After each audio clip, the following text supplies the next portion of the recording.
Muy buenos días a todos. Mi nombre es Corina Luquiños y en primer lugar quiero agradecer a los organizadores del Congreso por permitirme participar en él.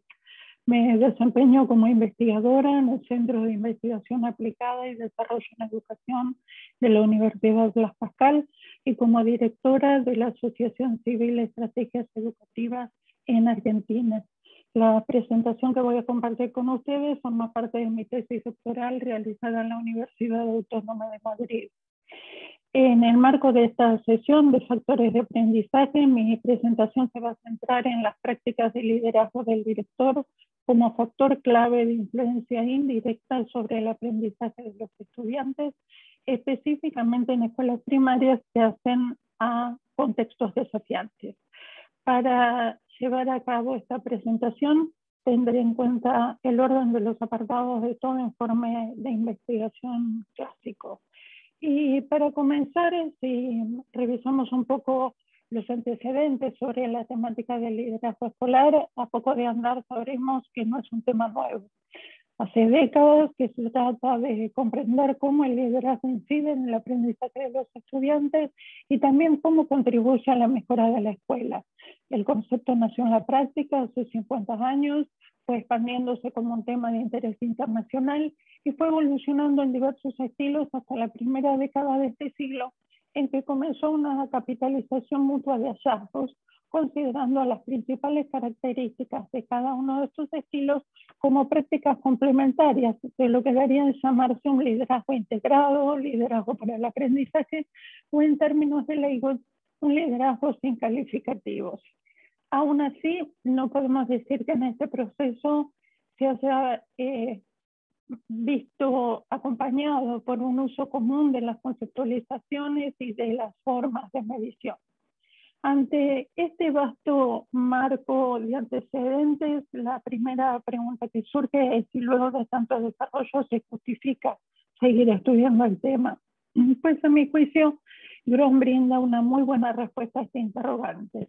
Él dice, el liderazgo no es nuevo, pero se han producido muchos cambios de los entornos en los que se toman las decisiones, del nivel de complejidad con el que hay que luchar, de la escala de las operaciones que conlleva, de la diversidad y extensión de los recursos y de la magnitud de las consecuencias que derivan de llegar a decisiones o soluciones incorrectas.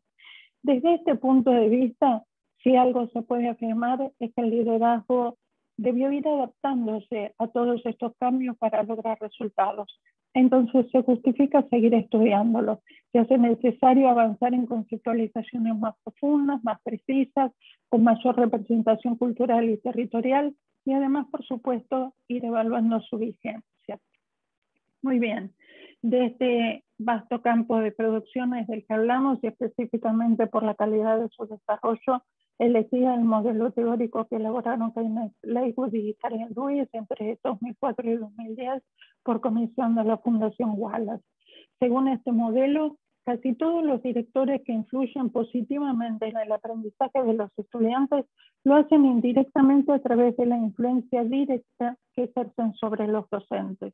Para ello, utilizan un mismo repertorio de prácticas básicas de liderazgo que están destinadas a apoyar y promover el fortalecimiento de las motivaciones del personal, principalmente a través de las prácticas para establecer dirección, a influir en su capacidad profesional a través de las prácticas para desarrollar personas y también a crear y mantener condiciones de trabajo que se perciban como favorables por los docentes a través de rediseñar la organización en función de los objetivos y coordinar el proceso de enseñanza-aprendizaje. Estas prácticas de liderazgo a su vez se ven influenciadas por antecedentes internos como las características personales y profesionales de los directivos y por antecedentes externos que incluyen las características organizativas y contextuales que condicionan su práctica. Pero lo que hace que los directivos resulten efectivos no son estas prácticas en sí mismas, sino la combinación que hacen de ellas en su desempeño cotidiano y a partir de su sensibilidad para interpretar la dinámica organizacional y en función de ella actuar.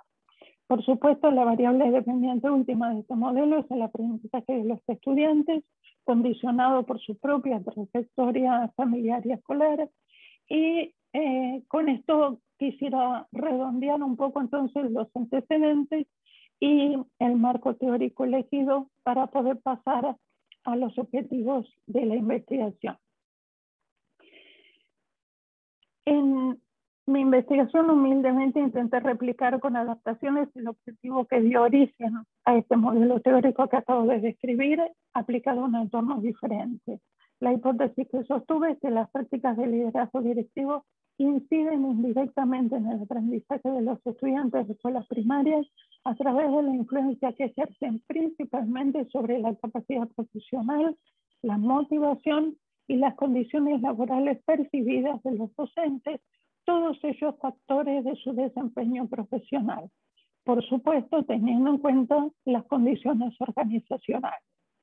A continuación, en los 3 slides siguientes, intentaré hacer una breve síntesis de los aspectos metodológicos. En primer lugar, se trata de un estudio estrictamente cuantitativo con un diseño post facto no experimental que cumple con los requisitos mínimos para realizar tanto la prueba de hipótesis que me propongo como los modelos multinivel o modelos mixtos, ya que cuenta con por lo menos 30 unidades de anidación que son las escuelas. En cuanto a la muestra, es intencional. Se diseñó combinando, por un lado, el desempeño promedio alto o bajo en las pruebas nacionales estandarizadas de lengua y matemática para el sexto grado, que se tomaron en 2016, y por otro, el sector de gestión estatal o privado de las escuelas. A su vez, para intentar neutralizar el efecto del contexto y del nivel socioeconómico familiar de los estudiantes, que todos sabemos cómo afecta el desempeño, seleccioné las escuelas en un territorio acotado de 2 distritos limítrofes con características vulnerables que se hacen en una de las jurisdicciones con mejor desempeño escolar promedio de Argentina. Las variables se construyeron a partir de los ítems de distintas fuentes, los datos de la variable dependiente, es decir, el desempeño de los estudiantes tomado como indicador de aprendizaje, así como sus antecedentes familiares y escolares, se tomaron de la base de resultados de la evaluación de desempeño nacional, a partir de la cual se elaboró la muestra. Los datos correspondientes a las variables explicativas se obtuvieron a partir de la adaptación y aplicación de un conjunto de cuestionarios estructurados que diseñaron Fundación Chile y DataVoz para realizar estudios a gran escala sobre este mismo tema hace unos años. Estos cuestionarios son distintos pero complementarios y están destinados a directores, vicedirectores y docentes de las escuelas. Cada uno de los cuestionarios contiene preguntas sobre sus propias características personales y también sobre sus prácticas, y además contiene otras preguntas sobre su percepción sobre las prácticas de los otros 2 actores. Específicamente, por ejemplo, sobre las prácticas de liderazgo del director, se tienen en cuenta las respuestas que brindaron los docentes. La mayor parte de las variables son productos de procesos de análisis factorial que se realizaron con el método de extracción de análisis de componentes principales y el método de rotación Varimax o normalización Kaiser. Consideré variables con carga factorial igual o superior a 0.7 y con un máximo de 2 factores. En todos los casos, los valores se convirtieron a puntaje Z. De este modo, la base final quedó conformada por los datos correspondientes a 1.126 alumnos y las respuestas de sus respectivos directores, vicedirectores y 2 docentes por cada escuela. El análisis se realizó con 69 variables definitivas construidas a partir de 297 ítems relevados. Todo el proceso, desde la carga de datos hasta el modelo multinivel, se realizó con el paquete de CPSS en su versión 25. Hasta aquí una breve referencia a los aspectos metodológicos y esto es lo que me permite ahora iniciar la presentación de los resultados. En primer lugar voy a hacer referencia a la calidad de los modelos multinivel finales. El modelo final para el rendimiento en matemática explica el 31% de la varianza total y el 74,6% de la varianza entre escuelas. Mientras que el modelo final para el rendimiento en lengua explica el 15,7% de la variable total, de la varianza total, perdón, y el 69,5% de la varianza entre escuelas. Esta proporción de la varianza explicada, que coincide con los hallazgos de otros estudios, se consideró suficiente para reflejar la fuerza de los hallazgos que voy a comentarles a continuación. En este cuadro intenté resumir los resultados de los modelos multinivel. Contiene las variables que explican o muestran asociación con el desempeño de los estudiantes y por cuestiones de tiempo solo haré referencia a los principales hallazgos. Respecto de la variable dependiente, el desempeño de los estudiantes que no figura en el cuadro solo quedó ajustado por la repitencia y en relación inversa. No ingresó el nivel socioeconómico, muy probablemente porque quedó neutralizado por la homogeneidad del contexto de la muestra, que era el efecto que se esperaba lograr a través de su diseño. Respecto de las prácticas de los directivos, si se consideran las prácticas de liderazgo que componen el modelo teórico, la mayoría de ellas fueron percibidas como tales por los docentes y mostraron alguna relación con el desempeño de los estudiantes. Solo 3 subconjuntos de estas prácticas, de los 14 considerados, no lo hicieron. Las prácticas de liderazgo del director, que están marcadas con los círculos que habilité anteriormente, quedaron incluidas en ambos modelos y son específicamente las de gestión del proceso de enseñanza-aprendizaje, que incluye el foco en el aprendizaje por parte del director, el seguimiento del trabajo docente y la retroalimentación y discusión con ellos sobre sus tareas y logros. A estas prácticas de liderazgo se le agrega un claro antecedente externo o condición organizacional, que es la autonomía para la toma de decisiones. En este concepto se incluye la asignación de recursos, la mejora de los planes de estudios, la definición de normas de convivencia y la contratación de consultores para brindar asistencia técnica. Pero junto a las prácticas de liderazgo que quedaron incluidas en el modelo y que mencioné hasta recién, es aceptable considerar aquellas otras que, sin explicar el desempeño de los estudiantes, mostraron una asociación individual con él. Estas variables de práctica de liderazgo son el apoyo individual que el director brinda a los docentes en situaciones laborales o personales, las acciones para la gestión del capital humano, como la asignación de cursos según perfiles o la promoción de los docentes más efectivos, las prácticas de rediseño de las condiciones organizacionales para promover la distribución del liderazgo y también las que hacen al trabajo colaborativo. Los factores de liderazgo y organizacionales ingresan al modelo luego de que buena parte del desempeño ya fuera explicado por las variables del desempeño docente. De ellas, la capacidad profesional de estos es la que tiene el mayor poder explicativo de la varianza del desempeño de los estudiantes y se compone de 2 variables. La primera hace referencia a la capacidad para el diseño de la enseñanza, que incluye el conocimiento de los lineamientos curriculares, la planificación de la enseñanza clase a clase y el dominio de la evaluación de los aprendizajes, todo ello contemplando las necesidades individuales de los estudiantes. La segunda hace referencia a la capacidad de concretar esa enseñanza, que incluye la capacidad para generar un ambiente propicio para el aprendizaje, el uso eficiente del tiempo y la capacidad de que todos logren aprender independientemente de su situación de origen.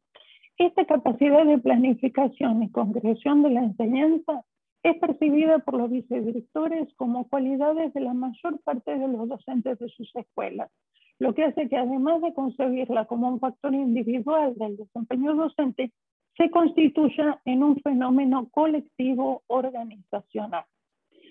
Entonces, si volvemos ahora sí a la hipótesis inicial con el modelo teórico puesto a prueba y nos concentramos estrictamente en las variables de práctica del liderazgo del director que quedaron incluidas en los modelos, podríamos llegar a interpretar que un liderazgo instruccional clásico con un monitoreo de la enseñanza prescrita sería suficiente para influir en el desempeño de los estudiantes.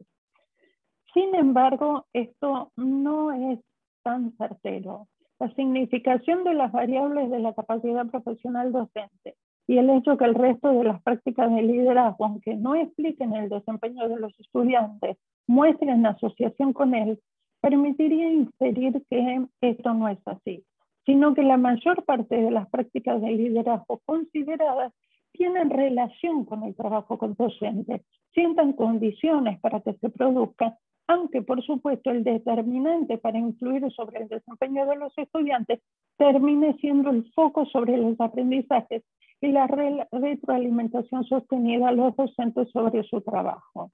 A ello se agrega la autonomía para la toma de decisiones, que es una atribución sustantiva para el liderazgo por la sensibilidad que, según el marco teórico, debe tener el director para interpretar la dinámica de la escuela e intervenir en forma adecuada. Y las prácticas de liderazgo con sus condiciones organizacionales vimos que se agregan entonces a la capacidad profesional, factor central del desempeño docente. Es importante señalar que ambos componentes de la capacidad profesional tienen dos características esenciales. Por un lado, que esta capacidad profesional no es solo un factor individual del desempeño, sino mayoritario en la escuela, un fenómeno organizacional. Por otro, contiene elementos que exceden la experticia técnica. Incluye contemplar las necesidades de todos los alumnos y también lograr que todos aprendan más allá de lo que se puede prever por sus condiciones de origen. Estos elementos hacen que los factores calculados no solo aludan a la calidad de la enseñanza, sino a los logros de aprendizaje a alcanzar, a la equidad de su distribución más allá de las circunstancias y a una motivación y compromiso intrínsecos de los docentes para lograrlo.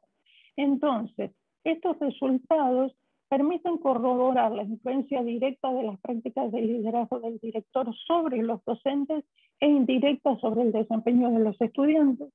La enseñanza no agota la explicación del aprendizaje de los estudiantes, y es lo que podemos decir en términos coloquiales después de ver estos resultados.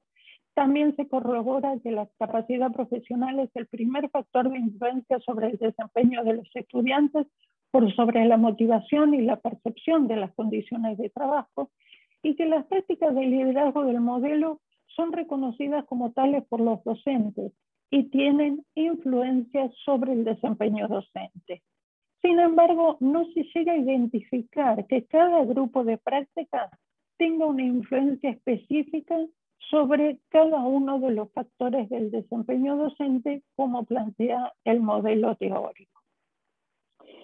Para concluir entonces, en términos generales y muy brevemente, es posible decir que en un modelo de escuela neutral que combina las características de escuelas estatales y privadas, los directores que logran incidir en el aprendizaje de los estudiantes son aquellos que, a pesar de las condiciones burocráticas del sistema, el contexto desafiante y la escasa franja horaria de trabajo escolar, llevan adelante prácticas críticas propias de un liderazgo enfocado en el aprendizaje, y que estas prácticas nutren y protegen la capacidad profesional de los docentes, no solo en términos individuales, sino como fenómeno colectivo, a través del apoyo individual que les brinda y de las condiciones organizacionales que genera, que son similares a lo que hoy se define como una comunidad profesional o comunidad profesional de aprendizaje a nivel escolar.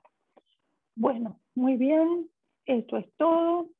Les agradezco haber compartido conmigo este momento y quedo abierta a comentarios a través de los espacios que el propio Congreso organice o a través de mis redes sociales.